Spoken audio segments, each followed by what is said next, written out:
जोहार दोस्तों। तो अभी जैसा मौसम है ना, इस मौसम में आपको बहुत ज़्यादा स्पाइसी ऑयली खाने का मूड नहीं करेगा। तो मेरा भी कुछ इसी तरीके का था। मैं किचन में गया, मुझे दाल चावल के साथ दिख गया धनिया। मैंने बना दी धनिये की चटनी और उसको लपेट लिया। अभी क्या है कि जैसे ही खाना खा के लौटा, मुझे ये सवाल दिख गया। अब आपको कमेंट करके बताना है कि इसका क्या बनने वाला है। ठीक है, तो आइए फटाफट से इस सवाल को पढ़ते हैं, देखते हैं, समेटते हैं। तो सवाल कहता है कि 2 पॉइंट चार्जेस, चार्जेस हैं पॉइंट चार्जेस, कितने कितने हैं भाई? 4 माइक्रोकुलम और 1 माइक्रोकुलम। ये जो यू के जैसा जो आपको सिंबल दिख रहा है ना, वो माइक्रो कहलाता है, ठीक है, और उसके आगे कुलम है। माइक्रोकुलम दैट मीन्स 10⁻⁻6 कुलम के इक्वल होता है। Are separated by a distance of 2 metre in air. दो चार्जेस हैं, आपको दोनों चार्जेस का वैल्यू दिया गया है, 4 माइक्रोकुलम और 1 माइक्रोकुलम, और ये एयर में सेपरेटेड है, एयर में एक दूसरे से 2 मीटर के डिस्टेंस पे है। Find the point on the line joining, find the point on the line joining the charges eight which net electric field, ध्यान दीजिएगा इससे, net electric field of the system, दो चार्जेस मिला करके एक सिस्टम बन जाता है, वो कितना होना चाहिए? 0 होना चाहिए। ये हमें फाइंड करना है।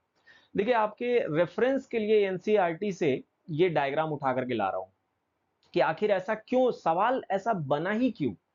तो देखिए, दो चार्जेस हैं। पहला वाला चार्जेस है, मान लीजिए Q1, दूसरे वाला चार्ज है Q2, जो कि मैं लिख रहा हूं यहाँ पे।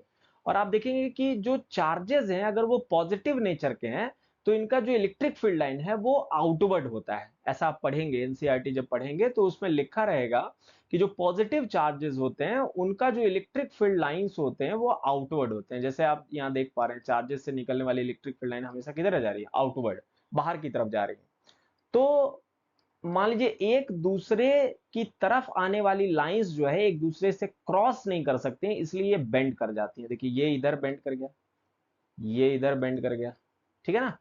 तो बीच में हो जाता है गैप, और बीच में गैप होने की वजह से वहां पे कोई इलेक्ट्रिक फील्ड होता नहीं है, और इसीलिए यहां कह सकते हैं इस पॉइंट पर इलेक्ट्रिक फील्ड ई कितना है? 0।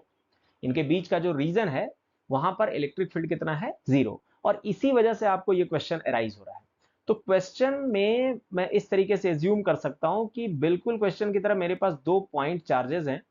एक पॉइंट चार्ज है 4 माइक्रोकुलम का, 4 माइक्रोकुलम का। दूसरा जो पॉइंट चार्ज है वो मान लिया 1 माइक्रोकुलम का, ठीक है। और दोनों के बीच जो सेपरेशन है वो कितना है? 2 मीटर का, और इन्हें एयर में रखा गया है, या फिर कह सकते हैं इनके बीच में एयर है। अभी हमें बताना है कि इनके बीच में कोई एक ऐसा पॉइंट होगा, अगर मान लें ये पॉइंट ए पर है, दूसरा जो पॉइंट बी पर है, तो इनके बीच कोई सा भी एक पॉइंट एज्यूम कर लेते हैं। लेट अस सपोज ये पॉइंट है सर, ठीक है, ये point let us suppose C है, और इस पॉइंट पर इलेक्ट्रिक फील्ड की वैल्यू कितनी है? 0। और ये तभी हो सकती है जब electric field due to 4 microcoulomb charge must be equal to electric field due to 1 microcoulomb charge.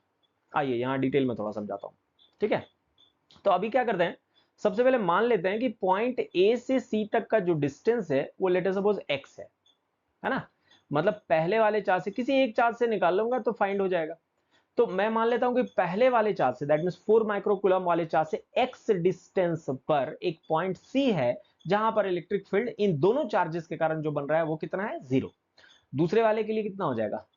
2 - x, मतलब दूसरे वाले का ये जो डिस्टेंस है पॉइंट C से वो हो जाएगा 2 - x, क्योंकि टोटल डिस्टेंस दोनों चार्जेस के बीच में कितना है? 2 मीटर है। तो इसलिए हम ऐसा कहते हैं, suppose suppose at a distance, at a distance, भाई एन छूट गया, एक second, at a distance x from 4 microcoulomb charge, 4 microcoulomb charge, the electric field, the electric field due to system of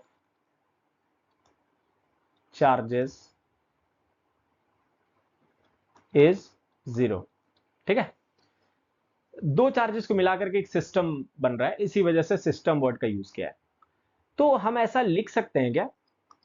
अच्छा, इसको लिखने से पहले आपको एक फॉर्मूला भी बता देता हूं। इलेक्ट्रिक फील्ड का जो फॉर्मूला होता है E इक्वल्स टू 1/4πε0, जिसको परमिटिविटी ऑफ फ्री स्पेस भी कहा जाता है, Q/r²। Q है चार्ज का मैग्नीट्यूड ऑफ चार्ज, और R जो है वो कितने डिस्टेंस पर आपको इलेक्ट्रिक फील्ड चाहिए। ये फॉर्मूला आप एकदम याद रखिए, इस फॉर्मूला से ही ये सवाल सॉल्व होगा।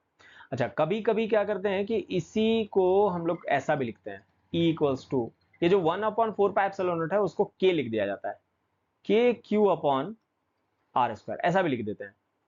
तो आइए, तो इसका मतलब हम ऐसा लिख सकते हैं यहाँ पे कि electric field due to first charge, that means E1, must be equal to electric field due to second charge, ऐसा लिख सकते हैं। क्योंकि आप ऐसा अगर करेंगे तभी क्या होगा कि दोनों का जो रिजल्टेंट सम होगा वो 0 आ जाएगा। दैट मींस इसी को आप देखिए ऐसा लिख सकते थे, E1 minus E2 that is equals to 0। क्योंकि ये मैं नहीं कह रहा हूं, ये सवाल कह रहा है, ये ना सवाल कह रहा है, यहां पे सवाल आपका कह रहा है नेट इलेक्ट्रिक फील्ड। नेट कैसे निकालेंगे, रिजल्टेंट कैसे निकालेंगे? रिजल्टेंट निकालने के लिए, चूंकि इलेक्ट्रिक फील्ड वेक्टर क्वांटिटी, यहां ध्यान दीजिए, अगर इस 4 माइक्रोकूलम वाले चार्ज का जो इलेक्ट्रिक फील्ड है ये राइट डायरेक्शन में है because of its vector nature, तो इस दूसरे वाले का लेफ्ट डायरेक्शन होगा सर। ठीक है, तो इसकी वजह से हम ऐसा कह सकते हैं कि ये जो दोनों इलेक्ट्रिक फील्ड्स हैं वो एक दूसरे के ऑपोजिट डायरेक्शन में है। तो ऑब्वियस सा बात है, अगर इनका रिजल्टेंट निकालना होगा तो आपको इनका डिफरेंस लेना होगा। सो E1 minus E2 equals to 0 लिखिए, या फिर आप लिख सकते हैं E1 इक्वल्स टू E2, ऐसा लिख सकते हैं। तो हमें सिर्फ मैग्नीट्यूड से काम है, इसलिए हम आगे ऐसा लिखेंगे कि Q1 के जगह पे मैं क्या लिख रहा हूं, पहला वाला चार्ज दैट मीन्स 4 माइक्रोकूलम। अभी देखिए माइक्रोकूलम नहीं लिख करके 4 इंटू 10⁻⁻6 कूलम लिखेंगे। ठीक है, यूनिट लिखने की आवश्यकता नहीं है, यहां पर आप लिख सकते हैं कूलम, है ना। और अपॉन ये जो पहले वाले चार्ज से उस पॉइंट सी का जो डिस्टेंस है वो कितना है, x, तो x² हो जाएगा according to the formula, and that must be equal to k second charge, that means 1 into 10⁻⁻6 coulomb divided by, ये हो जाएगा 2 माइनस एक्स होल स्क्वायर, क्योंकि सेकेंड वाले चार्ज से डिस्टेंस कितना है, 2 माइनस एक्स उस पॉइंट सी का। तो अभी आप देखिए यहां से कुछ कैंसिल हो जाएगा, है ना, k से k कैंसिल हो गया। ठीक है, 10⁻⁻6 से 10⁻⁻6 कैंसिल हो जाएगा, तो क्या रह जा रहा है हमारे पास नेक्स्ट स्टेप में, 4/x², that is equal to 1/2 minus x का होल स्क्वायर, है ना। अभी इसको हम ऐसा भी लिख सकते हैं, देखिए 2² अपॉन एक्स स्क्वायर,